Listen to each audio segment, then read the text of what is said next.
तक बजाता दे ना गाँव में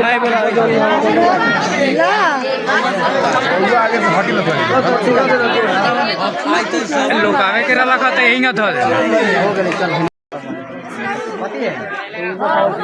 पैसा ले लेना पड़े 500 रुपए ये है पर छुआ हो जाला महाराज कार और हाथ में तू काले ले लो पैसा ले लो 100 ले ले वाला लोग